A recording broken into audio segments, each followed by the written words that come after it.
성경에 이름이 기록된 사람들 중에 공통점과 또 특별한 점이 하나 있다면 그들의 삶 가운데에 우리가 좀 상상할 수 없는 놀라운 기적들이 일어났다는 것입니다. 예를 들면 모세는 지팡이로 홍해를 갈랐고요. 여호수아는 전쟁 중에 해와 달을 잠시 멈췄습니다. 엘리야는 하늘로부터 불을 받은 사람입니다.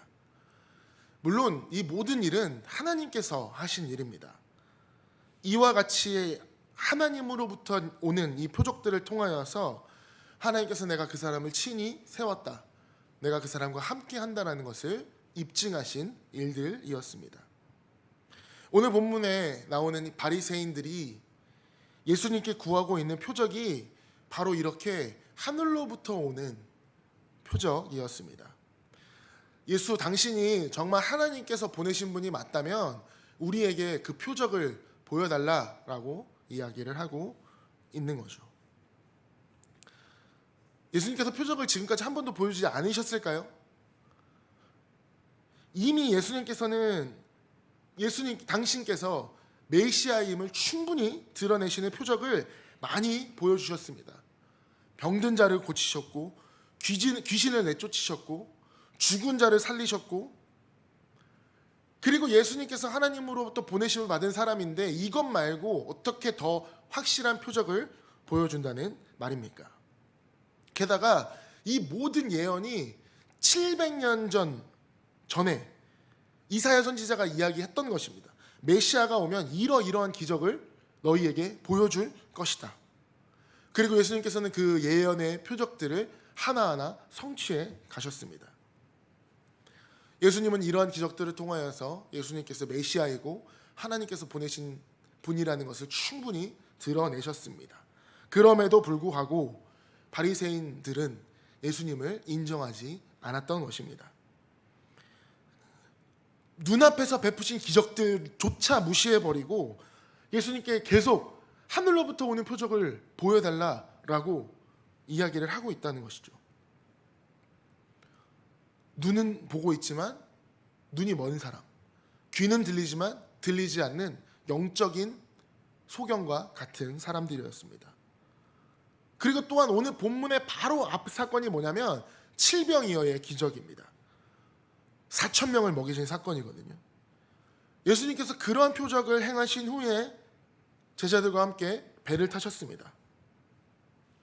그 4,000명을 물론 바리새인들이 그 집단 가운데 없었다 할지라도 4,000명을 먹인 이 소문이 바리새인들의 귀에 들어가지 않았을까요? 그럼에도 불구하고 이 사람들이 그것을 완전히 무시하며 예수님을 힐난했다고 표현하고 있습니다. 그리고 하늘로부터 오는 표적을 계속해서 구하고 있습니다. 11절을 보시면 바리새인들이 나와서 예수를 힐난하며 그를 시험하여 하늘로부터 오는 표적을 구하거늘. 바리새인들이 예수님께 나와 힐난했습니다. 여기서 힐난하다라는 단어의 원어의 뜻에 담겨 있는 것은 논쟁했다라는 이야기거든요. 예수님과 논쟁을 한 거죠. 보여달라. 이것은 뭐냐면 예수님을 시험한 것입니다. 지금까지 예수님께서 많은 표적을 행하셨음에도 불구하고 바리새인들은 그것을 보지 못하고 계속해서 조르고 있는 것이죠. 왜 바리새인들은 이렇게 예수님께 계속해서 이 표적을 구하고 있는 것일까요? 그들은 지금까지의 기적으로는 만족하지 못하는 사람들이었기 때문입니다. 그런 표적만으로는 아직 예수님이 메시아라는 것을 인정할 수 없었습니다. 그렇기 때문에 메시아로 인정할 수 있는 가장 결정적인 표적을 달라라고 이야기를 요구하고 있는 것이죠. 물론 표적을 구하는 것 자체가 잘못된 일은 아닙니다. 구약시대에는 선지자들이 하나님께 그 표적을 받아야지만 그 선지자로서의 입증이 되었고, 분명히 이 하나님께로부터 오는 표적이 있어야지 백성들에게 인정받았던 때도 있었습니다. 이 표적이라는 것은 거짓 선지자와 진짜 선지자를 구분할 수 있는 가장 확실한 방법이기도 하였습니다.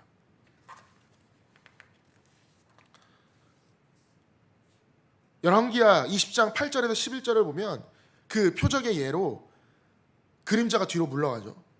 히스기야가 병들어 죽게 되었을 때에 여호와께 기도하며 간구했습니다. 그 병이 3일 만에 나았고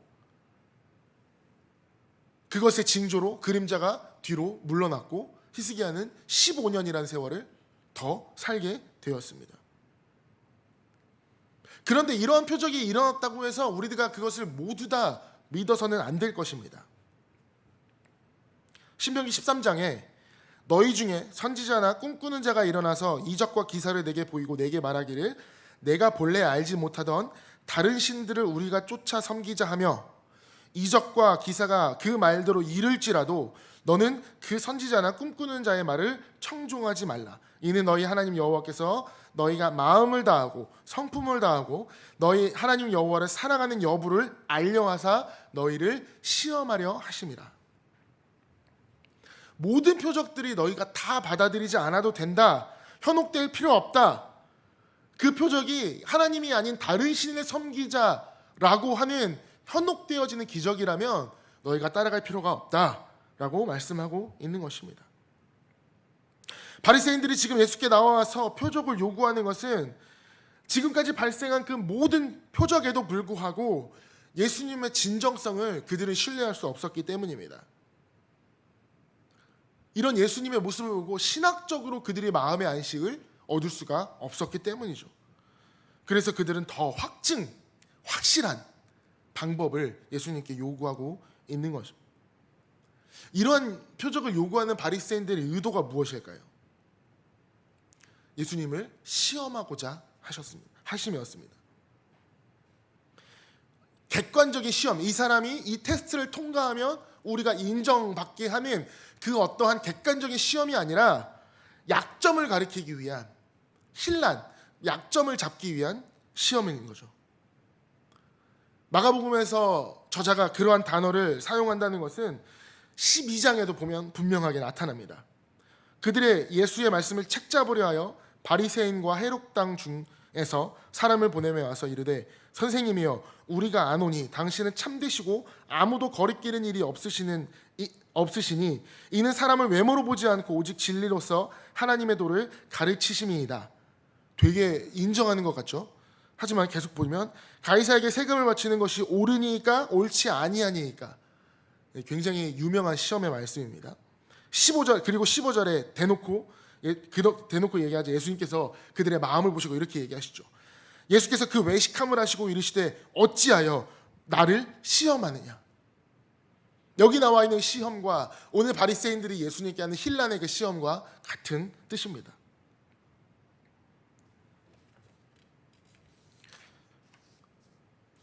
여기서 바리새인들과 이 12장에서 바리새인들과 헤롯 땅 중에서 보냄을 받은 자들이 예수님께 이러한 질문을 한다는 것은 내가 그 질문에 응답을 받고 깨달음을 알아 예수님을 믿습니다라고 작정하고 한 질문이 아니라는 거죠.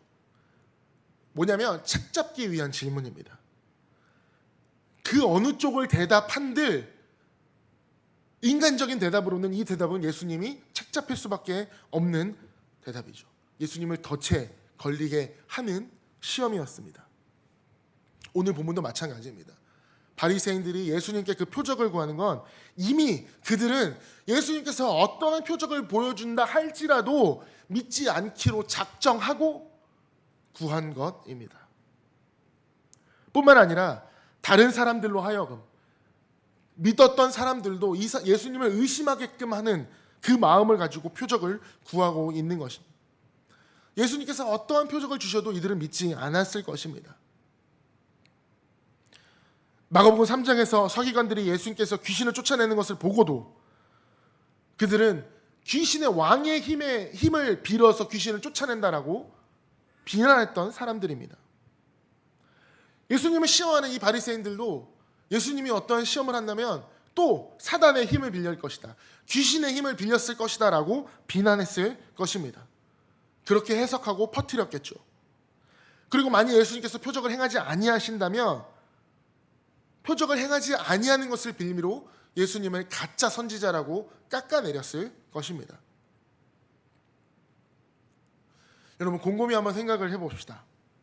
과연 오늘 이 세대를 살아가는 우리는 예수님의 표적을 구하고 있지는 않습니까? 바리새인들만 그렇게 예수님의 표적을 구하고 있나요? 지금도 무수히 많은 사람이 예수님의 표적을 구하고 있습니다. 하나님이 정말 살아계시다면 이렇게 한번 해봐 주세요. 하나님이 정말 나를 사랑하신다면 하나님 나한테 이 정도는 허락해 주시지 않겠습니까?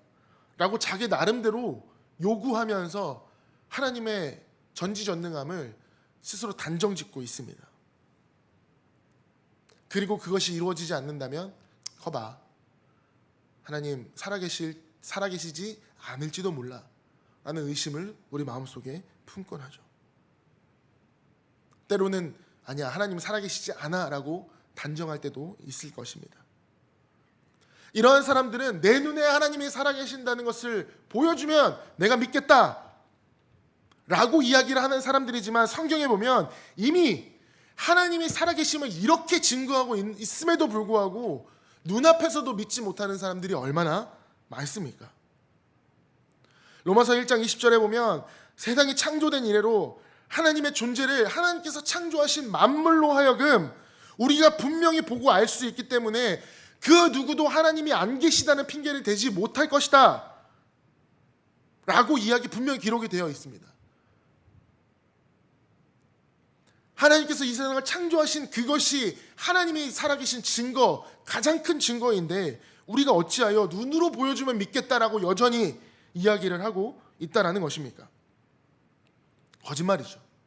눈으로 보여주면 믿겠습니다. 거짓말입니다. 눈앞에서 홍해가 갈라져서 마른 땅을 걸었던 사람들도 하나님을 믿지 않았습니다. 여전히 우상을 섬기며 살았습니다. 우리라고 다를까요? 우리는 그 표적보다 더 큰 표적을 이미 받은 사람들입니다. 하나님의 아들이신 예수님께서 스스로 인간의 몸으로 이 땅에 오셨고 십자가에 달려 돌아가셨고 3일 만에 부활하셨고 다시 하늘로 올라가셨습니다. 이것보다 더 분명한 표적이 어디 있겠습니까? 십자가를 보고도 예수님을 믿지 않는다면 그 어떤 표적이 우리 눈앞에 있을지라도 우리가 예수님을 바리새인들과 같은 모습으로 믿을 수 있을까요?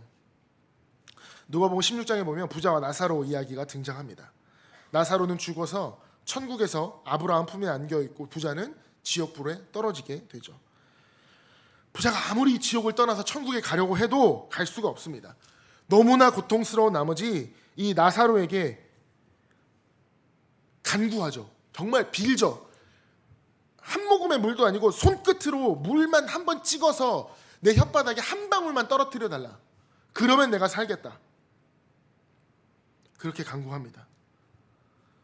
그러자 아브라함은 천국과 지옥 사이에 큰 구렁텅이가 있어서 도울 수가 없다라고 얘기합니다. 그러자 부자가 자신이 아직 살아있는 자신의 형제들을 떠올립니다. 그렇다면 나사로를 우리 집안에 보내주어서 예수 안 믿으면 나머지 내가 사랑하는 우리 형제들 다 지옥불에 떨어질 거라고 경고 좀 해주십시오. 그들만이라도 예수님 믿고 하나님 믿어서 지옥불에 안 떨어지게 좀 도와주십시오라고 굉장히 멋있는 제안을 합니다. 그러자 아브라함이 단번에 이렇게 얘기를 하죠. 만일 그들이 모세와 지금까지 이어온 선지자들의 그리고 예수님의 표적을 믿지 않는다면 아무리 죽은 사람이 다시 일어나서 가도 그들은 믿지 않을 것이다. 여기서 말하는 아브라함의 모세와 이 예언자들의 말은 구약 성경을 얘기하는 것입니다. 그러니까 다시 말해서 말씀을 믿지 못하면 아무리 죽은 사람이 살아나서 경고를 한들 그 사람들은 믿지 못할 것이라는 말입니다. 오늘 본문의 이야기는 이 출애굽기를 좀 떠올리게 합니다. 출애굽기 16장에 보면 출애굽한 이스라엘 백성들이 엘림과 시내산 사이에서 이스라엘 온 회중이 모세와 아론을 원망하는 사건이 나옵니다.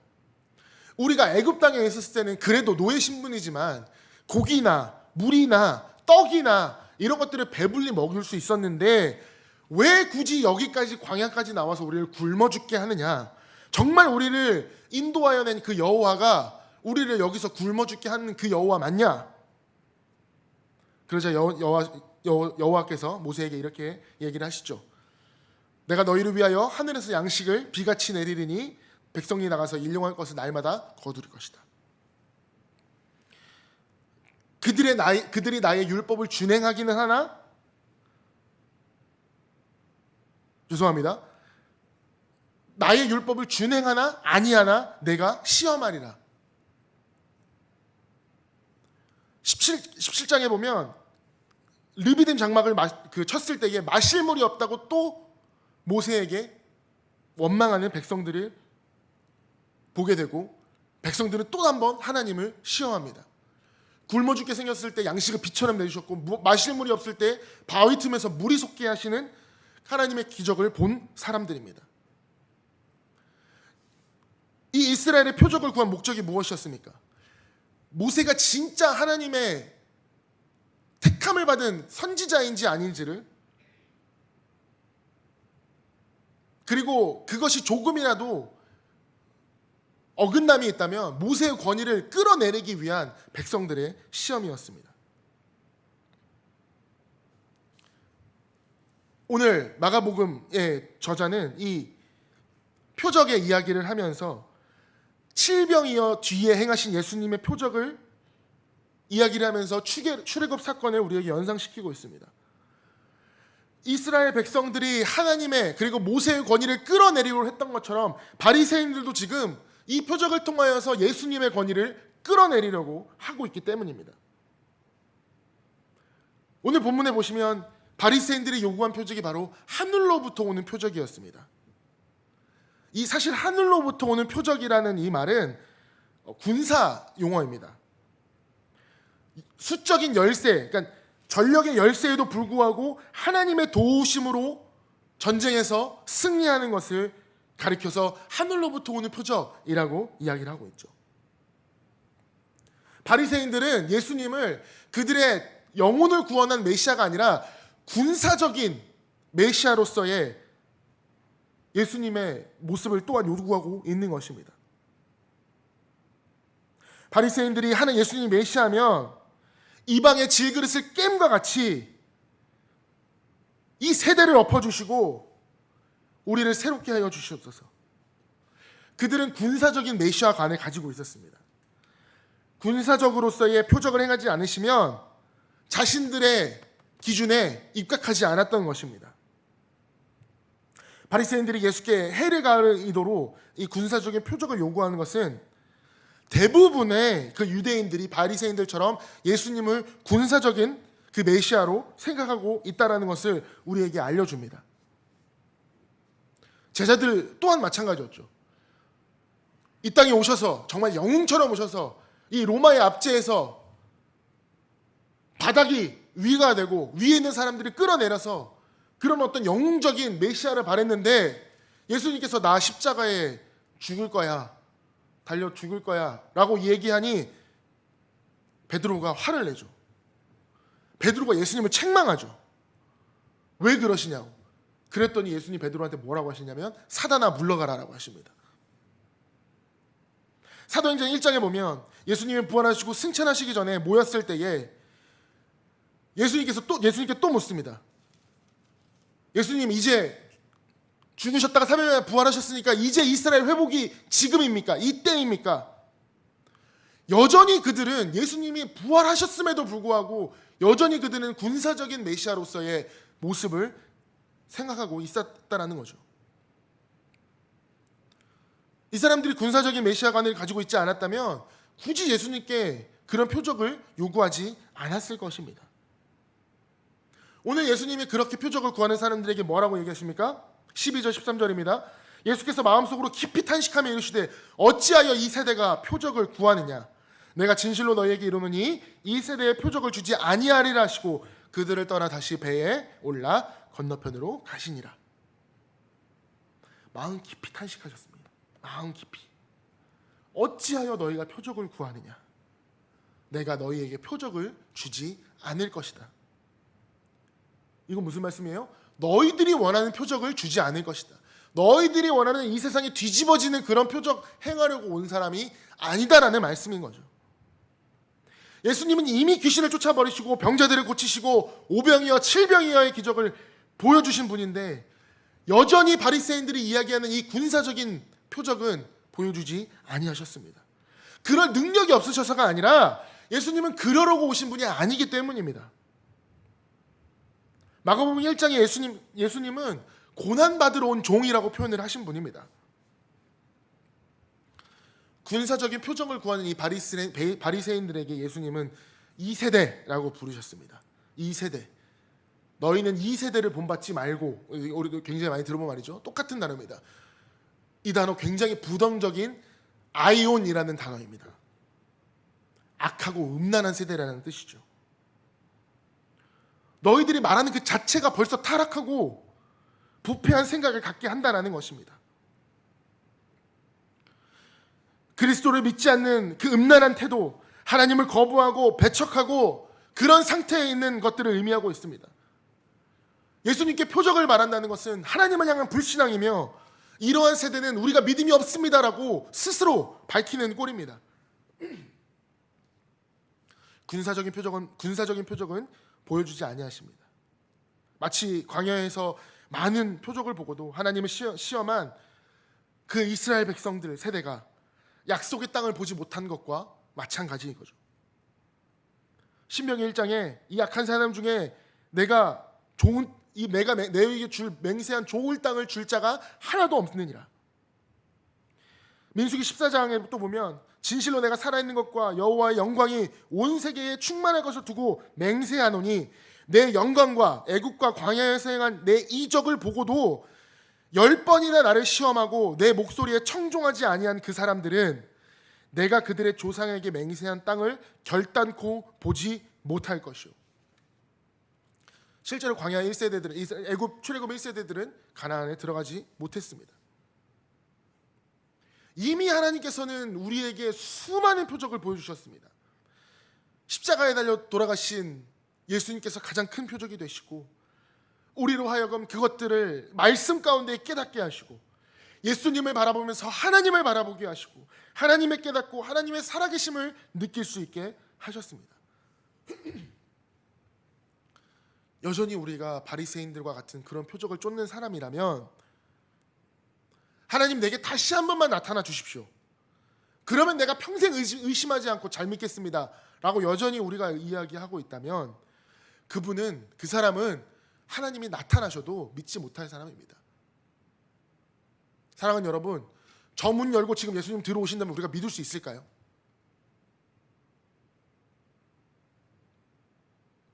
우리가 말씀 가운데에 집중하지 못하면서도 저 문을 열고 내가 너희를 구하러 온 메시아다라고 생긴 분이 들어오면 우리가 예수님 어서 오시옵소서라고 받아들일 수 있을까요? 예배 잘 드리고 있는데 어떤 이상한 사람이 와서 예배 방해했다고 집에 가서 그렇게 얘기하지 않을까요?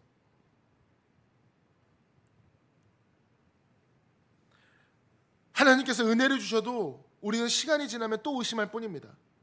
이미 하나님이 살아계시는 충분한 증거를 우리가 보았음에도 불구하고 그 은혜를 경험했음에도 불구하고 우리는 끊임없이 그 은혜를 구하는 것이 아니라 그 은혜를 시험하고 있습니다. 하나님 한 번만 더. 하나님 나 급하니까 이번 한 번만 더. 하지만 여러분, 은혜는 믿는 자에게만 나타나는 것입니다. 은혜가 나타나면 우리가 믿는 것이 아니라 우리가 먼저 믿으며 은혜는 따라오게 되는 것입니다. 우리가 먼저 믿으며 우리 삶을 통하여서 하나님께서 그 은혜를 충만히 나타내심을 우리가 표적이 된다는 것이죠. 깊이 탄식하시며 바리새인들을 향하여서 너희가 어찌하여 여전히 표적을 구하고 있느냐라고 말씀하신 그 예수님의 모습이 지금 오늘날 우리를 향해서 하시는 그 말씀이 아닌지 다시 한번 기억해야 합니다. 한숨 쉬시며 탄식하시며 배를 타고 건너편으로 돌아가셨습니다. 떠나셨습니다. 지금까지 예수님께서 명백하게 메시아라고 밝히시며 말씀하시고 예언하시고 눈먼 자를 고치시고 귀머거리를 듣게 하시고 앉은 뱅이를 일으키시고 죽은 자를 살리시고 가난한 자를 먹이시며 복음을 전했건만 율법에 정통하지 않은 것 같다고, 율법에 정통하다라고 자신하는 사람들이 더 예수님을 알아보지 못하는 그 안타까운 현실에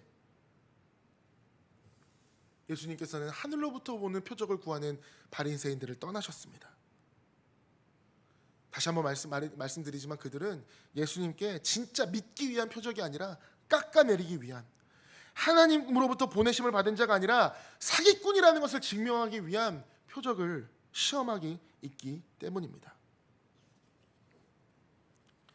바리새인들, 그 당시에 누구보다 성경을 잘 알고 성전에서 가장 많은 시간을 보냈던 사람들이었습니다. 그들이 하늘로부터 오는 표적을 구하는 것처럼 오늘도, 아니 지금 오늘 우리 안에도, 내 안에도, 제 안에도 예수님께 표적을 구하는 순간순간들이 너무나 많습니다. 겉으로는 은혜 받기를 원한다고 기도를 하면서도 마음속 깊은 곳에는 정말 하나님이 계신가, 기도하면 하나님이 정말 역사하시나 라는 정말 믿음 없는 것 같은 그 수준 낮은 질문. 그렇게 기도했는데, 그런 마음을 가지고 기도했는데 그 기도가 이루어질 리가 있겠습니까? 근데 안 이루어졌다고 해서 하나님 계시지 않는다, 교회 나가서 상처받았다, 시간만 벌었다. 야고보서 1장입니다. 오직 믿음으로 구하고 조금도 의심하지 말라. 의심하는 자는 마치 바람에 밀려 요동하는 바닷물결 같으니 이런 사람은 무엇이든지 죽게 얻을 생각하지 말라. 배를 타고 나가면 바람이 많이 부는 날에는 파도가 너무 많이 쳐서 배를 잘 움직일 수가 없습니다. 폭풍우가 몰아치기도 하고 밀물과 썰물이 얼마나 크게 바다를 작용하는지 모릅니다. 하지만 그것은 여러분, 바다의 곁표면일 뿐입니다. 바다의 가장 깊은 곳으로 들어가면 물결이 어디로 흐르는지도 알지도 못하는 그 고요함이 기다리고 있습니다. 폭풍우가 치고 비가 오고 배가 뒤집혀 흔들리는 표면일지라도 저 밑에는 무슨 일이 일어나는지도 모르게 잔잔하고 고요한 저 밑바닥에 그 바다가 우리를 기다리고 있습니다. 예수님께서 말씀하신 그 의심이 바닷 물결을 향해 있다면 우리는 그 끝으로, 가장 깊숙한 곳으로 들어가야 됩니다. 폭풍과 오건 비가 몰아치건 전혀 우리랑 상관없이 믿음이라는 그 하나의 마음으로 바다 가장 깊숙한 곳에서 흔들리지 않고 어디로 흘러가지도 못하는 그 고요하고 안전하고 흔들림이 없는 상태를 우리는 믿음으로 유지해야 될 것을 믿습니다. 하나님의 은혜는 하나님을 시험하는 사람에게 임하지 않습니다. 하나님을 믿는 사람에게 나타나는 것입니다. 표면적으로만 기도하지 않기를 원합니다. 하나님의 살아계심을 확신하고 하나님의 그 역사하심을 기대하는 마음으로 온전히 기도하셨으면 좋겠습니다. 두 가지 마음을 버리고 하나만, 어린아이와 같이 순수한 마음으로 하나님을 향해 전심을 향해 나아가는 우리의 믿음이 필요합니다. 그럴 때에 하나님께서 너의 믿음대로 될 것이다 라고 분명히 말씀하시고, 바리새인들처럼 주님을 시험한다는 마음이 아니라 언제든지 주께 나아갈 때마다 그 은혜를 받아온 우리는 또 그것이 하나님께로부터 온다는 것을 우리가 온전히 알고 참 믿음으로 참 은혜를 누리는 사랑하는 여러분이 되시기를 주님의 이름으로 축원합니다.